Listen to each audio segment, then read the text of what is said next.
Dear students, जैसे कि आप जानते हैं कि हमारा सिग्मा ट्रॉपिक रीअरेंजमेंट चल रहा था। उसमें लास्ट वीडियो में हमने 1,3 और 1,5 हाइड्रोजन शिफ्ट देखा था। आज हम इसमें देखेंगे 1,3 एल्काइल शिफ्ट। ये क्या चीज़ है? या आप इसको 1,3 एल्काइल शिफ्ट या 1,3 कार्बन शिफ्ट भी कह सकते हैं। इसके बाद हम 1,5 कार्बन शिफ्ट चेक करेंगे। तो सबसे पहले देखते हैं 1,3 एल्काइल शिफ्ट। अब देखिए, सबसे पहले किसी भी सिग्मा ट्रॉपिक रीअरेंजमेंट में आपको सबसे पहले एलाइलिक कार्बन ढूंढना होता है। जैसा कि मैंने पिछली बार बताया भी था कि या तो कोई एल्किनाइल चेन होगी, यानी कॉन्जुगेटेड चेन होगी, double bond single bond double bond single bond, और आपको वहाँ पर उसमें एक एलाइलिक कार्बन ढूंढना होगा। जैसे अगर हम यहाँ पर देखें, और एलाइलिक कार्बन क्या होता है? डबल बॉन्ड से नेक्स्ट कार्बन जो भी sp3 कार्बन होगा। देखिए ये दोनों कार्बन sp2 कार्बन है, तो जो भी नेक्स्ट कार्बन है वो जो sp3 कार्बन है वो हमारा होता है एलाइलिक कार्बन, और इसे हमें हमेशा 1 नंबर देना होता है। तो हमने इसे नंबर 1 दिया, फिर हम आगे बढ़ जाएंगे इस चेन में। जैसे ये एलाइलिक ग्रुप है तो 2 नंबर दिया और यहाँ पर 3 नंबर दिया। अब इस 1 नंबर से जो भी ग्रुप अटैच्ड है उसे हम नंबर 1 देंगे, और ये ग्रुप हमारा होता है माइग्रेटरी ग्रुप, और ये हमारा होता है एलाइलिक ग्रुप। अब माइग्रेटरी ग्रुप को क्योंकि माइग्रेट करना है और हमारा शिफ्ट है जो है 1,3 शिफ्ट है, तो इसका मतलब ये है कि 1 पोजीशन से माइग्रेटरी ग्रुप, यानी कि 1, ये नंबर जो होता है पहला वाला नंबर, ये उस माइग्रेटरी ग्रुप का नंबर होता है जो इस एलाइलिक कार्बन से अटैच्ड होता है। और जो ये 3 नंबर होता है वो इस एलाइलिक ग्रुप की पोजीशन होती है कार्बन एटम की, कि कहाँ पर ये जाकर वो अटैच्ड होगा। तो ये आर ग्रुप जो है इस 3 नंबर वाले पर अटैच्ड होगी। जैसे कि आप प्रोडक्ट में देख ही सकते हैं कि अगर मैं यही वाला नंबर यहाँ पर दूं तो ये 1 नंबर कार्बन था हमारा, ये 2 नंबर था और ये 3 नंबर था। तो यहाँ पर ये कार्बन एल्काइल ग्रुप अटैच था और ये अब 3 नंबर पर शिफ्ट कर गया। तो ये हो गया हमारा 1,3 शिफ्ट। और क्योंकि ये एक एल्काइल ग्रुप है और एल्काइल ग्रुप का शिफ्ट हुआ, इसलिए हम इसको 1,3 एल्काइल शिफ्ट कह रहे हैं, या हम इसको 1,3 कार्बन शिफ्ट भी कह सकते हैं, क्योंकि ये जो एटम होगा वहाँ पर कार्बन एटम तो होगा ही एल्काइल ग्रुप में। अब इसमें जो इम्पॉर्टेंट चीज़ है वो ये है कि अगर इस आर में कोई कायरल कार्बन हुआ, यानी इस ग्रुप में अगर कोई कायरल कार्बन हुआ, तब हम क्या करेंगे? तो जब भी कायरल कार्बन, सबसे पहले क्या होता है? कायरल कार्बन का मतलब होता है ऐसा एक कार्बन जिससे 4 डिफरेंट ग्रुप अटैच्ड हो। तो जैसा कि आप यहाँ पर देख ही सकते हैं, हमने ये ग्रुप अटैच कर रखे हैं, और ये हमारा वो एलाइलिक ग्रुप है। फिर से हम एलाइलिक ग्रुप में एलाइलिक कार्बन ढूंढा, ये एलाइलिक कार्बन है, इसको नंबर 1 दिया, ये नंबर 2 और ये नंबर 3, और इस एलाइलिक कार्बन से अटैच्ड हमारा जो कार्बन है उसको भी हमने नंबर 1 दे दिया। अब 1,3 सिग्मा ट्रॉपिक या शिफ्ट में या एल्काइल शिफ्ट में होगा क्या? हमेशा इसमें 1,1 वाला बॉन्ड टूटता है, 1,2 के बीच में डबल बॉन्ड आता है, और ये 1 वाली पोजीशन जो है वाला जो कार्बन है वो 3 नंबर पर जाकर शिफ्ट हो जाएगा, यानी पूरा एल्काइल ग्रुप जो है वो 3 नंबर पर शिफ्ट हो जाएगा, जैसा कि हम इसमें प्रोडक्ट में देख ही सकते हैं। अब यहाँ पर क्या हो रहा है? प्रोडक्ट में हमें मिलता है इन्वर्जन। अब ये इन्वर्जन से क्या मतलब है? इन्वर्जन से मतलब होता है कॉन्फ़िगरेशन में इन्वर्जन। कॉन्फ़िगरेशन से मतलब यहाँ पर जो कार्बन एटम का कॉन्फ़िगरेशन है, अगर हम ए से सी की तरफ मूव करें तो हमें देखने को मिल रहा है एक एंटी क्लॉकवाइज डायरेक्शन में रोटेशन। ए फिर बी फिर सी, अगर हम ऐसे मूव कर रहे हैं तो एक एंटी क्लॉकवाइज डायरेक्शन में हम मूव कर रहे हैं। और अगर हम प्रोडक्ट में देखें ए टू बी टू सी, तो हम क्लॉकवाइज डायरेक्शन में मूव कर रहे हैं। तो यहाँ पर कॉन्फ़िगरेशन जो है वो इन्वर्ट कर गया है, मतलब कि अगर यहाँ पर एस कॉन्फ़िगरेशन रहा होगा तो अब यहाँ कॉन्फ़िगरेशन आर हो गया है, और अगर कभी आर हो जाए तो यहाँ पर एस हो जाएगा। तो ये इन्वर्जन का मतलब होता है कॉन्फ़िगरेशन में इन्वर्जन। आगे अभी हम रिटेंशन भी देखेंगे, तो वो कॉन्फ़िगरेशन में रिटेंशन का मतलब हुआ कि कोई चेंज नहीं हुआ कॉन्फ़िगरेशन में। अगर आर है तो आर ही मिलेगा, एस है तो एस ही मिलेगा। तो सिर्फ इस कार्बन एटम के कॉन्फ़िगरेशन की बात हो रही है यहाँ पर इन्वर्जन के उसमें। तो ये बात याद रखने की कि 1,3 कार्बन शिफ्ट जब भी होगा थर्मल कंडीशन में और सुपराफेशियल मैनर में होगा। सुपराफेशियल मैनर का मतलब ये होता है कि जब ये कार्बन ऊपर से यहाँ से ब्रेक हुआ तो इस कार्बन से ये ऊपर ही जाकर जुड़ा, वो होता है सुपराफेशियल मैनर। तो जब भी कभी सुपराफेशियल माइग्रेशन होगा इस कार्बन का या इस एल्काइल ग्रुप का, तो हमेशा इन्वर्जन के साथ होगा जब कभी थर्मल रिएक्शंस होंगी। ये बहुत ही इंपॉर्टेंट चीज़ है, इस पर कई बार क्वेश्चंस आते हैं, तो ये बात आपको ध्यान रखनी पड़ेगी।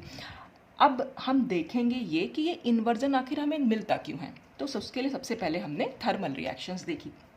अब थर्मल रिएक्शंस के लिए हमें क्या करना होगा कि जैसे कि मैंने आपको 1,3 हाइड्रोजन शिफ्ट में भी समझाया था कि हमारे पास ये जो ग्रुप है, हम क्या देख रहे हैं यहाँ पर कि जो ये जो सिग्मा बॉन्ड है, हम थोड़ी देर के लिए ऐसा मान लेंगे कि इस सिग्मा बॉन्ड में होमोलिटिक क्लीवेज हो गया, जैसा कि मैंने 1,3 हाइड्रोजन शिफ्ट में समझाया भी था आपको। अगर आपने वो वीडियो ना देखी हो तो आप वहाँ जाकर देख सकते हैं, मैं डिस्क्रिप्शन बॉक्स में उसका लिंक डाल दूंगी, वहाँ पूरा डिटेल में समझाया हुआ है। तो होमोलिटिक क्लीवेज होगा तो क्या होगा, ये एक एलाइल फ्री रेडिकल बन जाएगा और ये कार्बन फ्री रेडिकल बन जाएगा। और होमोलिटिक क्लीवेज एक्चुअल में होता नहीं है, सिर्फ हमने एज्यूम किया हुआ है ताकि हम इस एलाइलिक फ्री रेडिकल के मॉलिकुलर ऑर्बिटल्स को देखें, या कह सकते हैं कि फ्रंटियर मॉलिकुलर ऑर्बिटल्स को देखें, जिसमें हम होमो और ल्यूमो देखते हैं, जैसा कि हम इलेक्ट्रोसाइक्लिक रिएक्शंस में भी पढ़ते थे। तो होमोलिटिक क्लीवेज सिर्फ एज्यूम किया गया है, क्योंकि पेरिसाइक्लिक रिएक्शंस तो कंसर्टेड रिएक्शंस होती हैं, तो इनमें कोई इंटरमीडिएट तो बनता ही नहीं है, तो यहाँ पर कोई फ्री रेडिकल बनेगा नहीं, लेकिन सिर्फ हम थोड़ी देर के लिए इसको एज्यूम कर ले रहे हैं। तो हमने थर्मल रिएक्शंस के लिए हमें क्या चाहिए होता है, हमेशा हमें ग्राउंड स्टेट होमो चाहिए होता है। तो एलाइल ग्रुप का ग्राउंड स्टेट होमो हमने ले लिया। एलाइल ग्रुप यानी एलाइलिक फ्री रेडिकल जो यहाँ पर बन के आया था।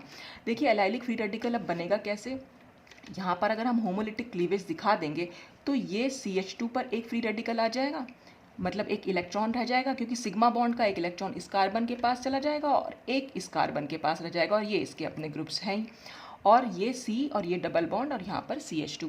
तो अब इस एलाइल फ्री रेडिकल में टोटल नंबर ऑफ इलेक्ट्रॉन्स कितने हो जाएंगे, ये एक पाई बॉन्ड है तो पाई बॉन्ड में 2 इलेक्ट्रॉन और एक ये इलेक्ट्रॉन, तो इसमें कुल मिलाकर 3 इलेक्ट्रॉन्स हो गए। तो 3 इलेक्ट्रॉन्स को हम फिल करेंगे अब इनके मॉलिकुलर ऑर्बिटल्स में। अब मैंने आपको ये सब पिछली बार समझाया हुआ भी है कि कितने मॉलिकुलर ऑर्बिटल यहाँ पर बन रहे हैं, यहाँ पर 3 मॉलिकुलर ऑर्बिटल बनेंगे। तो 3 मॉलिकुलर ऑर्बिटल को हम इस तरह से दिखा सकते हैं, psi1 में 2 इलेक्ट्रॉन जाएंगे और कुल मिलाकर क्योंकि 3 इलेक्ट्रॉन तो खाली एक ही इलेक्ट्रॉन बचेगा जो psi2 में जाएगा। तो ये हाईएस्ट ऑक्यूपाइड मॉलिकुलर ऑर्बिटल हो गया, इसीलिए हम इसको होमो बोल दे रहे हैं। और क्योंकि ये रिएक्शंस जो है वो यूनिमॉलिकुलर रिएक्शंस हैं, तो यहाँ पर हमें सिर्फ होमो से ही मतलब होता है, और जो बाई मॉलिकुलर रिएक्शंस होती हैं वहाँ पे हम एक का होमो लेते हैं और दूसरे का हम ल्यूमो लेते हैं। तो यहाँ पे हम सिर्फ होमो देखेंगे, तो ग्राउंड स्टेट होमो हमें यहाँ लेना पड़ेगा, क्योंकि हम थर्मल रिएक्शंस की बात कर रहे हैं। अगर हम इसी को जब हम लाइट दे देंगे तो लाइट प्रोवाइड करने पर क्या होगा, ये जो एक इलेक्ट्रॉन है psi2 का, ये psi3 में शिफ्ट हो जाएगा, psi3 स्टार में। यहाँ पर ये psi3 स्टार बना हुआ है। ये बीच वाला ऑर्बिटल नॉन बॉन्डिंग होता है, नीचे वाला बॉन्डिंग और ऊपर वाला एंटी बॉन्डिंग। तो जब वो ऊपर चला जाएगा तो अब एक्साइटेड स्टेट होमो हमारा psi3 स्टार हो जाएगा। और हमें बस सिमेट्री ध्यान रखनी, होमो पता होना चाहिए और उसकी सिमेट्री पता होना चाहिए। मैंने आपको बताया था कि psi1 में हमेशा m सिमेट्री होती है, फिर psi2 में C2 होती है, फिर m होती है, और फिर इस तरह से C2m C2m ऑल्टरनेटिव चलती रहती हैं। तो ग्राउंड स्टेट होमो में हमें C2 सिमेट्री देखने को मिलेगी। तो C2 सिमेट्री के लिए हम दोनों लोब्स को ऑपोजिट फेज का बनाएंगे, इसलिए हमने एक पॉजिटिव फेज बनाई और दूसरा नेगेटिव फेज बनाई। अब हमने यहाँ पर ये क्या चीज़ की हुई है, देखिए ये कार्बन और ये कार्बन के बीच में एक सिग्मा बॉन्ड है। अब वो सिग्मा बॉन्ड कैसे फॉर्म हुआ होगा कि जब ऊपर वाला कार्बन जो है, ऊपर वाले कार्बन का भी एक p ऑर्बिटल और नीचे वाले कार्बन का भी एक p ऑर्बिटल हमने लिया है, तो ये जैसे दोनों p ऑर्बिटल हैं, जब ये दोनों कंबाइन करेंगे, जब ये इस तरह से हेड ऑन कंबाइन करेंगे तो क्या होगा, इसका पॉजिटिव और ये पॉजिटिव लोग आपस में मिल जाएंगे और आपस में मिलके एक इस तरह से, यहाँ पर हमने यहाँ शो किया हुआ है कि ये पूरा का पूरा पॉजिटिव फेज देखने को मिलेगा। ये नेगेटिव ऑर्बिटल, जो नेगेटिव फेज वाला लोब है, ये ऊपर वाले कार्बन का है और ये नेगेटिव वाला फेज नीचे वाले कार्बन का है। तो बस हमने ये एक सिग्मा बॉन्ड यहाँ पर शो किया हुआ है। तो ये तो हमारा पूरा हो गया एलाइलिक ग्रुप, और इससे जुड़ा हुआ हो गया ये कार्बन एटम। इस कार्बन एटम से जुड़े हुए हैं 3 ग्रुप। इसी कार्बन एटम को माइग्रेट करना है, ये माइग्रेट करके 3rd पोजीशन पर जाएगा। देखिए ये 1st नंबर कार्बन एटम है, ये 2 नंबर और ये 3 नंबर। ये यहाँ से बॉन्ड ब्रेक होगा और ये बॉन्ड यहाँ पर फॉर्म होना है अगर इसे 3rd पोजीशन पर जाना है तो हमने इसको नेक्स्ट यहाँ पर दिखा भी रखा है कि ये बॉन्ड यहाँ से ब्रेक हो रहा है। ये दोनों p ऑर्बिटल एक दूसरे से अलग होंगे तो यहाँ पर ये ब्रेक होना शुरू हो जाएगा और ये ब्रेक होगा और यहाँ पर ये बॉन्ड जो है फॉर्म होना शुरू होगा। अब आप देख रहे हैं यहाँ पर तो ये पॉजिटिव फेज लोब है और यहाँ पर ये नेगेटिव फेज लोब है। तो पॉजिटिव और नेगेटिव फेज लोब है, इसका मतलब यहाँ पर एक एंटी बॉन्डिंग इंटरेक्शन देखने को मिल रहा है हमें, यानी ये सिमेट्री फॉरबिडन रिएक्शन है। ये रिएक्शन तो हो नहीं पाएगी अगर हम इसे सुपराफेशियल मैनर में करा रहे हैं। तो सुपराफेशियल जैसे मैंने आपको बताया ही, क्योंकि ये नीचे वाले लोब से ब्रेक हो रहा है ये वाला p ऑर्बिटल, तो ये नीचे वाले लोब से ही जाकर अगर मिलेगा, यानी इस बॉन्ड के एक साइड सेम फेज में, तो इसका मतलब ये सुप्राफेशियल मैनर हुआ। तो सुप्राफेशियल मैनर में इस तरह से तो रिएक्शन पॉसिबल हो नहीं पा रही है, तो फिर हमें क्या करना पड़ेगा, अगर हम इस ऑर्बिटल को रोटेट कर दें, जैसा कि यहाँ ट्रांजिशन स्टेट में हमने दिखाया हुआ भी है कि ऑर्बिटल को इस तरह से हमने रोटेट कर दिया, तो ये रोटेशन है। तो अब क्या होगा, ये नेगेटिव वाला फेज लोब इस नेगेटिव फेज वाले लोब के सामने आ जाएगा, तो ये बॉन्ड तो बन रहा होगा और ये बॉन्ड यहाँ पर ब्रेक हो रहा होगा, और फिर फाइनली क्या होगा, प्रोडक्ट में ये बॉन्ड ब्रेक हो जाएगा और ये दोनों बॉन्ड आपस में मिल जाएंगे। तो जैसे हमने यहाँ पर दिखाया हुआ भी है कि ये पूरा का पूरा सिग्मा बॉन्ड बन गया। तो बीच वाला पूरा लोब हमारे नेगेटिव दिखाएंगे क्योंकि वो नेगेटिव और नेगेटिव आपस में मिल चुके हैं, ऊपर पॉजिटिव लोब है, नीचे पॉजिटिव लोब है। तो आप देख रहे हैं जब हम इस ऑर्बिटल को घुमा रहे हैं यानी रोटेट कर रहे हैं, इस रोटेशन की वजह से यहाँ पर इन्वर्जन देखने को मिल रहा है। इन्वर्जन से क्या मतलब हुआ कि जो भी ग्रुप अब यहाँ पर पहले हमने अबव द प्लेन दिखाया था वो ग्रुप अब बिलो द प्लेन हो गया है, और जो हमने बिलो द प्लेन दिखाया है वो अबव द प्लेन हो गया है। इसीलिए कन्फिग्रेशन हमेशा आर से एस में या एस से आर में चेंज हो जाता है, वहाँ पर कन्फिग्रेशन में इन्वर्जन देखने को मिलता है। क्यों इन्वर्जन हुआ, क्योंकि हमें ऑर्बिटल को रोटेट कराना पड़ा। तो जब भी कभी इन रिएक्शंस में ऑर्बिटल को रोटेट कराना पड़ेगा हमें हमेशा इन्वर्जन देखने को मिलेगा। तो यहाँ पर ये सिमेट्री अलाउड रिएक्शन हो जाती है। तो कब हो जाएगी ये, जब हम 1,3 एल्काइल शिफ्ट थर्मल कंडीशन में कराएंगे और सुप्राफेशियल माइग्रेशन कराएंगे। तो सुप्राफेशियल माइग्रेशन हमेशा इन्वर्जन के साथ होगा, और इन्वर्जन का मतलब आर अगर कन्फिग्रेशन है तो बाद में एस हो जाएगा, और अगर शुरू में एस है तो वो आर हो जाएगा। या हम ये भी कह सकते हैं जो ग्रुप अबव द प्लेन होंगे वो बिलो द प्लेन हो जाएंगे, जो बिलो द प्लेन होंगे वो अबव द प्लेन हो जाएंगे। बस आपको सिर्फ इतना ध्यान रखना है। अब इसी थर्मल रिएक्शन को अगर हम एंट्राफेशियल माइग्रेशन में कराएं तब क्या होगा, देखिए एंट्राफेशियल माइग्रेशन में अगर हम करा रहे हैं तो हमें रिटेंशन मिलेगी। क्यों रिटेंशन मिले, रिटेंशन का मतलब है जो भी इस यहाँ पर कार्बन का जो भी कन्फिग्रेशन है वही कन्फिग्रेशन यहाँ पर रहेगा।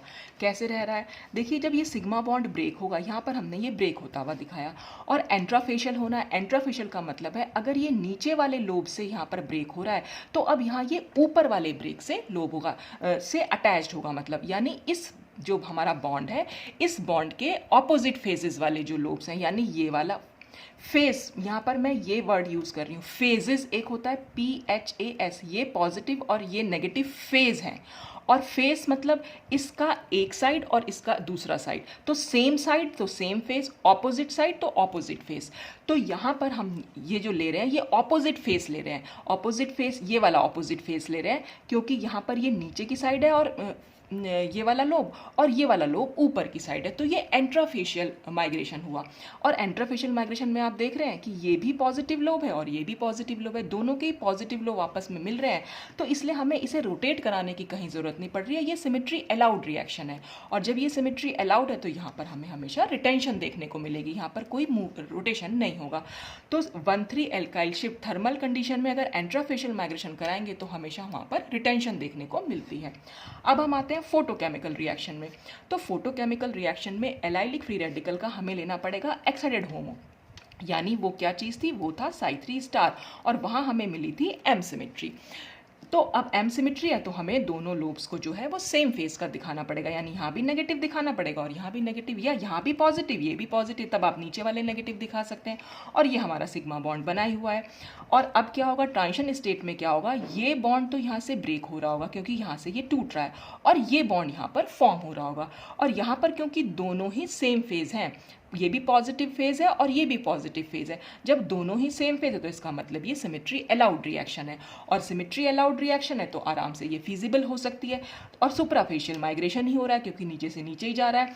तो फोटोकेमिकल कंडीशन में अगर हम 1,3 कार्बन शिफ्ट कराते हैं या 1,3 एल्काइल शिफ्ट कराते हैं, सुप्राफेशियल माइग्रेशन हमेशा रिटेंशन के साथ मिलता है, यानी अगर यहाँ पर आर कन्फिग्रेशन है तो यहाँ पर भी आर ही रहेगा, जो ग्रुप अबव था वो अबव ही रहेगा, जो ग्रुप बिलो था वो बिलो ही रहेगा। तो सिमेट्री भी अलाउड हो गई और ज्योमेट्रिकली भी अलाउड हो गई। अब नेक्स्ट में आते हैं हम, इसी को फोटोकेमिकल रिएक्शन को अगर हम एंट्राफेशियल माइग्रेशन में कराना चाहें तो एंट्राफेशियल माइग्रेशन में फिर वही होगा कि ये नीचे वाले लोब से तो ब्रेक होगा और ऊपर वाले लोब से जाकर मिलेगा। अब आप देख रहे हैं ऊपर वाले लोब में क्योंकि नेगेटिव फेज है यानी नेगेटिव साइन है और ये पॉजिटिव है। तो ये जो पॉजिटिव और नेगेटिव है, क्योंकि अब फिर से यहाँ पर एंटी बॉन्डिंग इंटरेक्शन होगा, सिमेट्री फॉरबिडन रिएक्शन होगी, तो जाहिर सी बात है जहाँ भी सिमेट्री फॉरबिडन रिएक्शन होगी ऑर्बिटल को रोटेट होना पड़ेगा, और ऑर्बिटल जब भी कभी रोटेट होगा हमेशा वहाँ पर इन्वर्जन देखने को मिलेगा। तो इसका मतलब ये हुआ, कुल मिलाकर हम ये कह सकते हैं कि 1,3 एल्काइल शिफ्ट में जब भी थर्मल कंडीशंस होंगी तो वहाँ पर अगर सुप्राफेशियल माइग्रेशन होता है तो वो इन्वर्जन के साथ होगा, और एंट्राफेशियल माइग्रेशन होता है तो रिटेंशन के साथ होगा, और फोटोकेमिकल कंडीशन में सुप्राफेशियल माइग्रेशन रिटेंशन के साथ होगा और एंट्राफेशियल माइग्रेशन इन्वर्जन के साथ होगा। तो ये तो थी 1,3 कार्बन शिफ्ट या 1,3 एल्काइल शिफ्ट। अब हम आते हैं 1,5 एल्काइल शिफ्ट पे।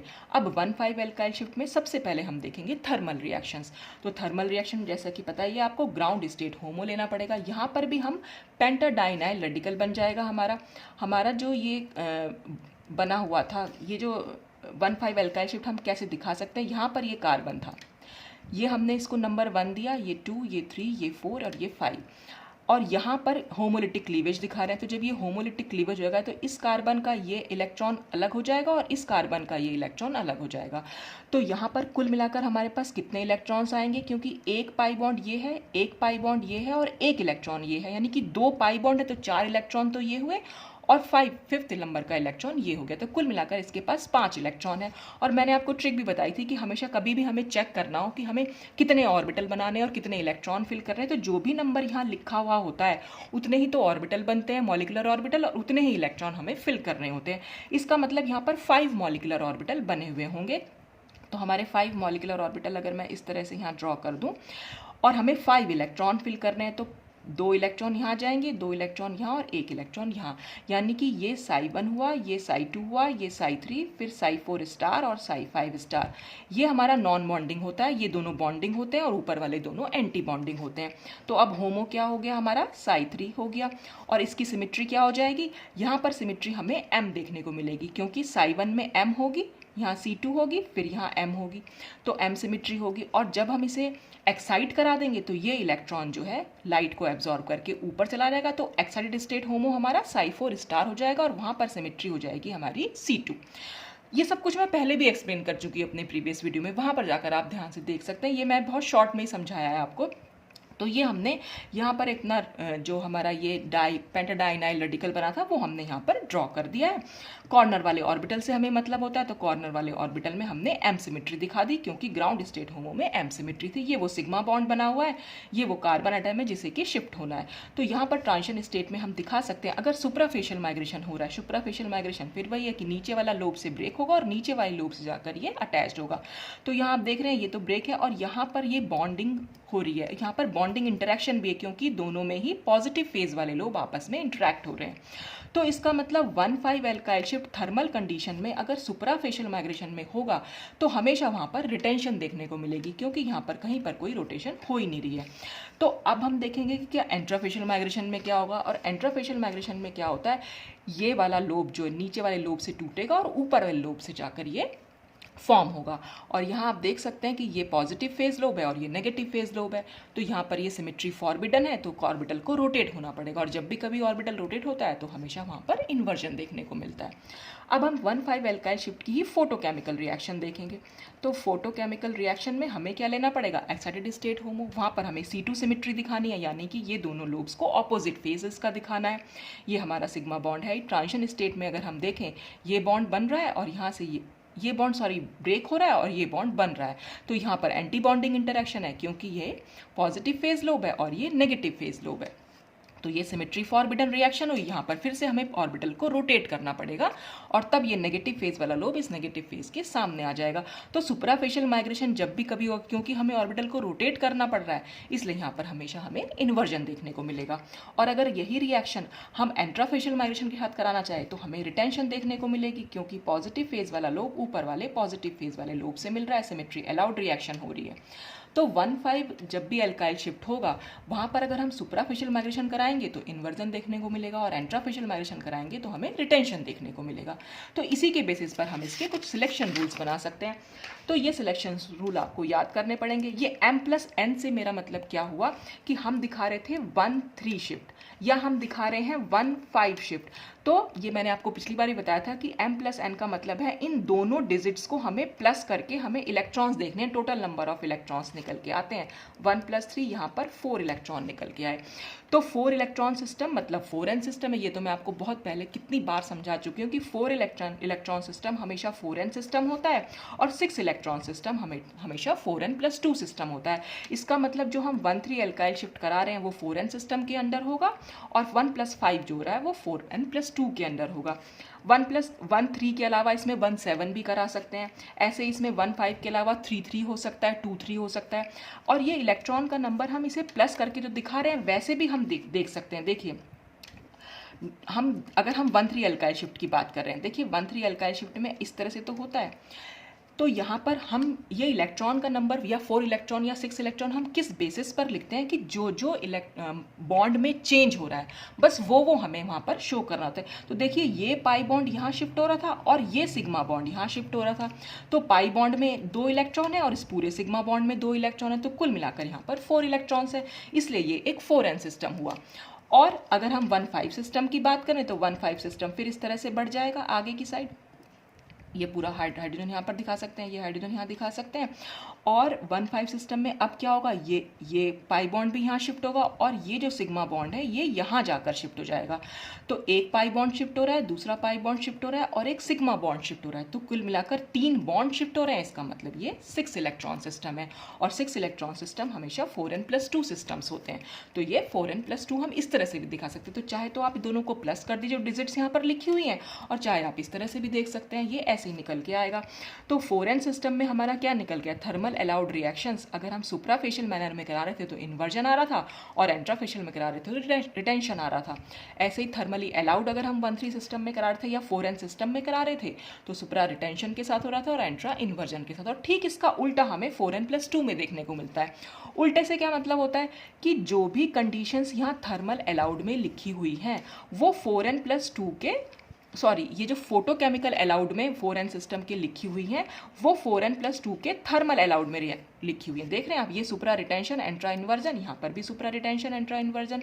और जो 4n सिस्टम के थर्मल अलाउड में लिखी हुई हैं वही जो कंडीशंस हैं वो इसके फोटोकेमिकल अलाउड में लिखी हुई हैं। तो ये इस तरह से आप इसको याद भी कर सकते हैं कि आपको सिर्फ एक याद करना है, बाकी आप दोनों अपने आप से याद हो जाएंगे, सिर्फ इनको इन्वर्ट करना है। या एक और तरीका मैं आपको बता सकती हूँ, अगर आपको ठीक लगे तो आप याद कर सकते हैं। आपको याद रखना है 4n सीता। ये आपको किसके लिए याद रखना है, एल्काइल शिफ्ट के लिए। देखिए मैंने आपको 1,3 हाइड्रोजन और 1,5 हाइड्रोजन जब समझाया था मैंने आपसे कहा था आपको सिर्फ 4NDP जो आप शुरू से याद करते हुए अगर चले आ रहे हैं तो इलेक्ट्रोसाइक्लिक रिएक्शन से, इसी से साइक्लो एडिशन रिएक्शंस का भी रूल निकला था। 4NDP बड़ा इंपॉर्टेंट चीज़ है, मैंने पहले ही बताया था, बस इसमें से आपको D निकाल देना है।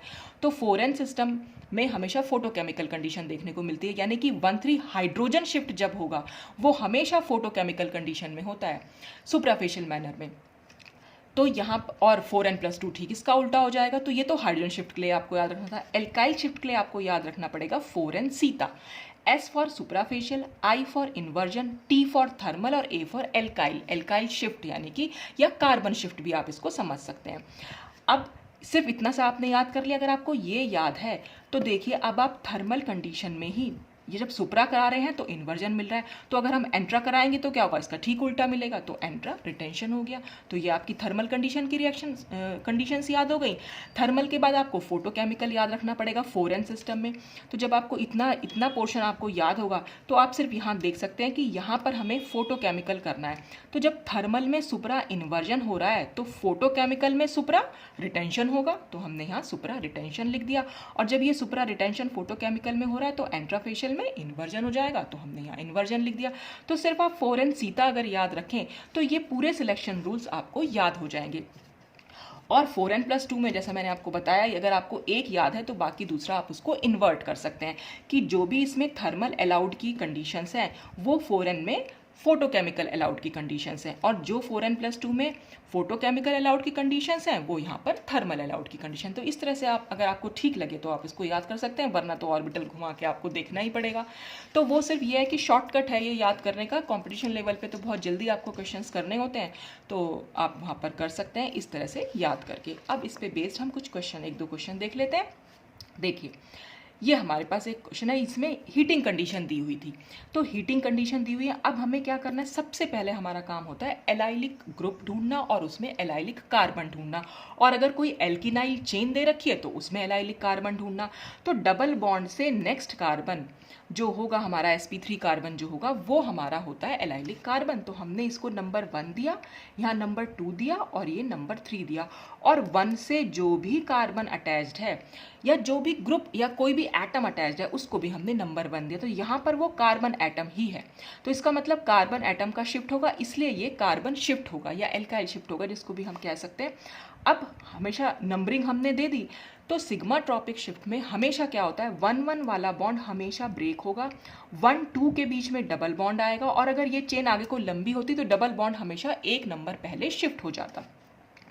और इसके अलावा क्या होगा, क्योंकि 1 वाले कार्बन को अब हमारे पास यहाँ पर जो एलाइलिक ग्रुप है वो 3 नंबर पर डबल बॉन्ड हमारा एंड हो रहा है, तो इसका मतलब हमें 3 नंबर पर ही उसको ऐड करना है, तो इसलिए ये 1-3 कार्बन शिफ्ट हो गया।